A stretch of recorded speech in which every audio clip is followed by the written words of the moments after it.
Hungary is the latest country now dealing with foot and mouth disease. The outbreak was discovered in the city of Győr. It's the first case reported in more than 50 years. It was discovered on a cattle farm in the northwest part of the country near the border of Slovakia. Officials in the country saying in order to prevent further spread, they are imposing extremely strict measures, including a ban on the transport of susceptible live animals.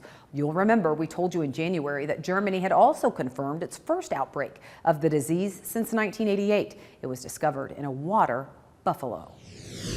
And for the first time in over 5 decades, Argentina will export live cattle for slaughter. The government authorizing it after the country's beef exports last year reached their highest level in a century. Nearly 70% of the exports were to Chinese buyers. The Trump administration is directing the U.S. military to prepare plans to possibly increase its presence in the Panama Canal. It's just one piece of possibilities to achieve the president's plan of reclaiming the canal. According to NBC, U.S. officials familiar with the planning say the military has been asked to develop various strategies. It's all in an effort to diminish China's influence and access to the canal. Military involvement is one piece of the possible scenarios, but officials say it's the most unlikely option.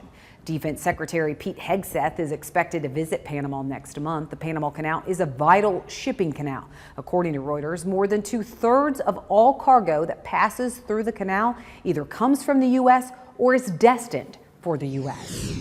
Well, that's a glimpse of ag around the world. Secretary Kennedy making some bold statements last weekend about the nation's food supply. We'll talk about it in Chip's Corner next.